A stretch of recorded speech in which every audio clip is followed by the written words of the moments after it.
Martin here.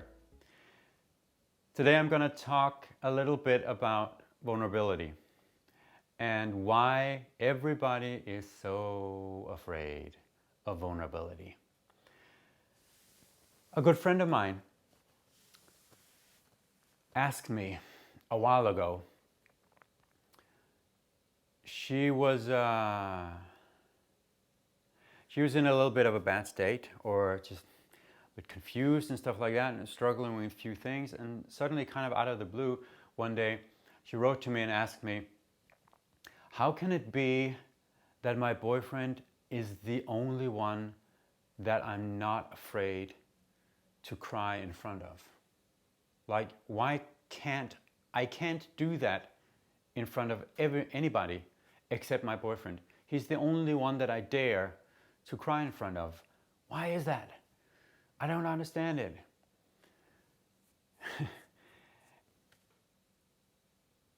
And it made me think.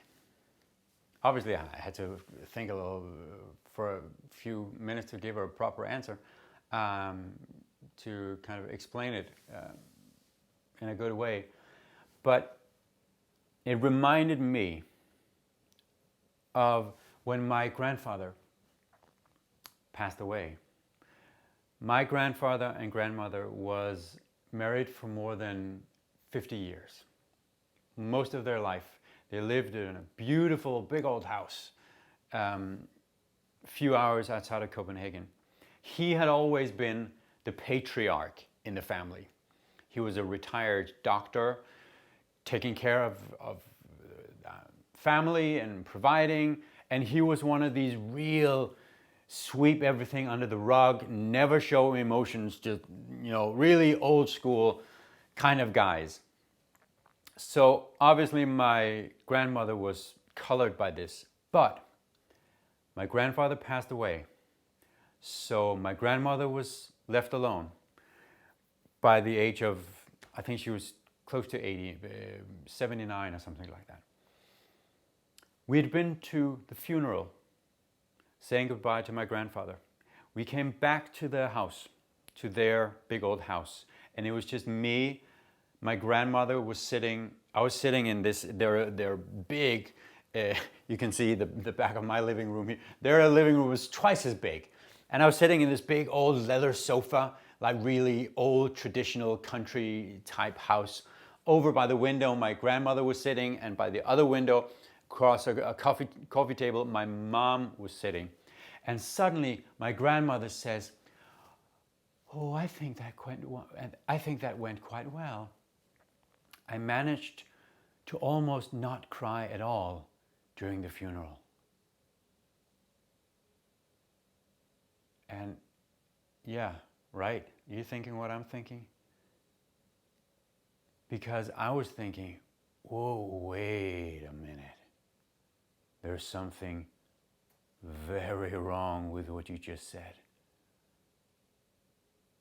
I almost managed to not cry and then my mom was like, I could have strangled her, because she was brought up and raised in that house as well. So she was the same way as my grandmother. So she was like, yes, it was a very nice funeral, and the reception afterwards was lovely. The food was good, and people seemed to be very happy, and I could have strangled her.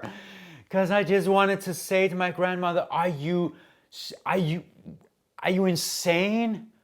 Have you any idea how ridiculous it sounds, what's coming out of your mouth?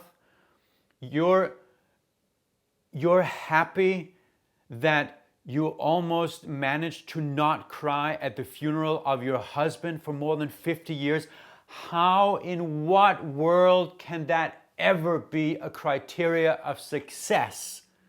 To not cry at the funeral of your husband of more than 50 years. If you're not going to cry for him then, when are you going to cry for him?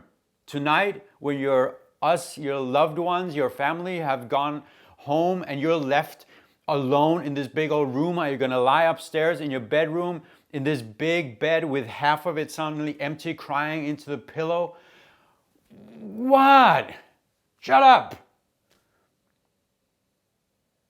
There's so many people that live unfulfilled lives, simply half lives, out of fear of being seen as weak if they're personal, or if they're vulnerable, or if they cry in front of others.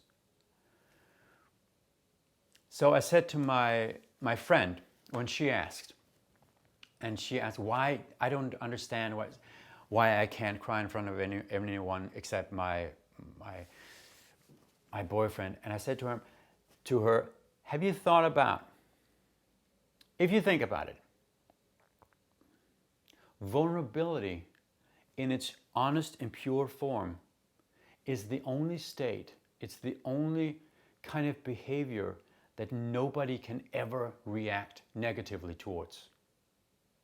Right? If someone is sad all the time,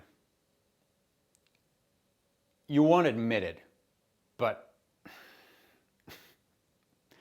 it can be a little annoying, right? Especially if they don't want to do anything about it. It's just depressing if they're just sad all the time. I mean, just talk about it, do something about it. You end up being negative about it. The same thing with people that are happy all the time. These people that just cannot be sad, they're just freaking happy all the time. Like, they're even worse, right? They're super annoying. It's just like, if you're having a bad day and you have these people in life, you're just like, I can't deal with you today. Can you ever be sad? Can you ever be angry or something like that? But those people that always show up at every given moment and are just honest with where they are emotionally right now, today. If you're going to work and something happened that shook you up and upset you, and I'm not going to be able to be my best. I'm not going to be able to be the way I would want to be if I go to work. But I can go to work and I can do my job. If they show up at work and say, look, guys, I just want you to know, I'm not going to be my fullest today. I'm not going to be myself today because something happened and it's really affecting me. I don't expect anything. I just want you to know. How do you react to that? Can you react negatively? No. The answer will always be, it's fine. It's fine. Sure. No problem. So, whatever you do with your life, whatever your situation is, relationship, work, whatever, do yourself the favor. Never be afraid to show people where you are emotionally and personally. They will not take it bad. They will not take offense if you're just being honest. It's important. It's important to you. It's important to your life. Isn't it? That's all for now. Have a great day. Thank you.